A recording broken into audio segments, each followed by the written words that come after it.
Hello everyone, welcome back.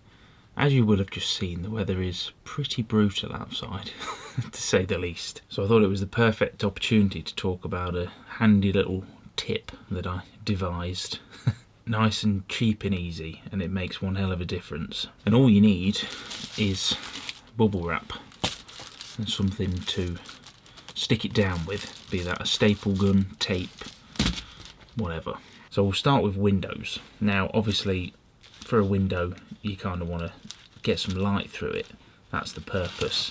So normal bubble wrap like this is just single layer, so what I did is put 2 layers, like doubled it over, but I'm pretty sure you can buy double thickness bubble wrap. And all I've done, if you can see, is did I staple it?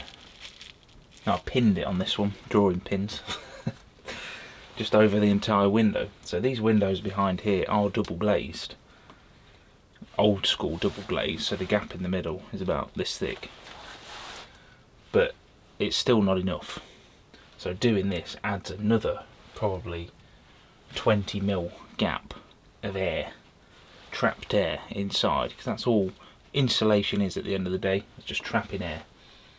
And I can't tell you the difference that this has made. Done it to all of the windows in here, and yeah, that is warm to the touch, whereas normally it would be Baltic.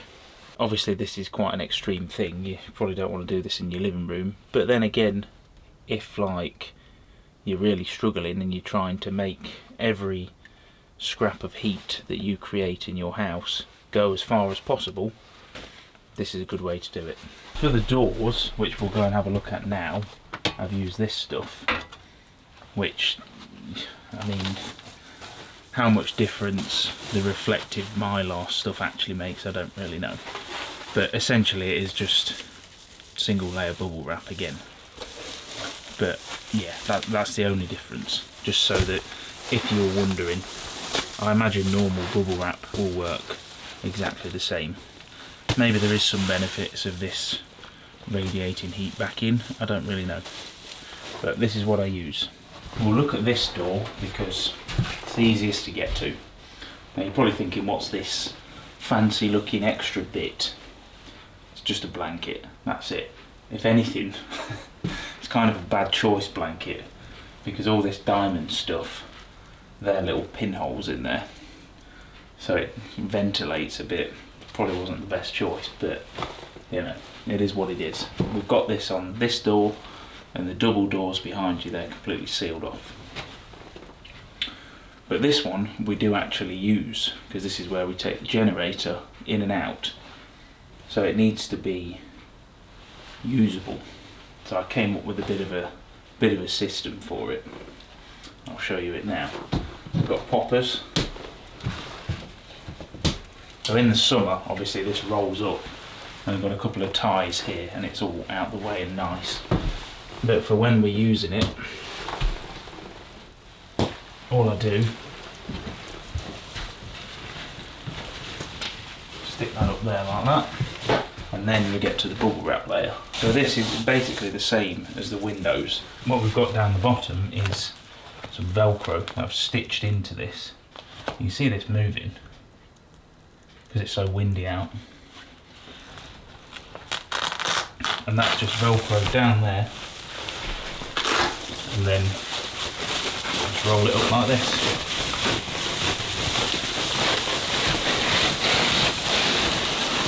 And you see at the top I just have a little buckle that's pinned on here, so roll it up, buckle it, and then when you want to take it off, pop the buckle out, and away you go. Now you probably think this is a bit ridiculous, and it's a faff. But the difference this actually makes is quite alarming, to be honest. Going into the first winter we didn't have any of this, and I mean you can feel the draft. Even though I've got draft excluding foam all around here, you can still feel it getting in. And when that like cold breeze is -30, it comes in, it freezes all of this. All this gets frost on it. Yeah, it's pretty mental. So the bubble wrap, the reason it's so good is because it's one solid mass. Like, nothing can penetrate it. That's why I use it as a vapour barrier when you're doing a van conversion. So that goes down, seals it off completely. And then this one's just a bit of extra and makes it not look crap. That's basically, because, you know, having foil doors everywhere, it's going to look a bit spaceship. But yeah, again, this is very inexpensive, and the difference it makes is staggering. I'll pop it back down.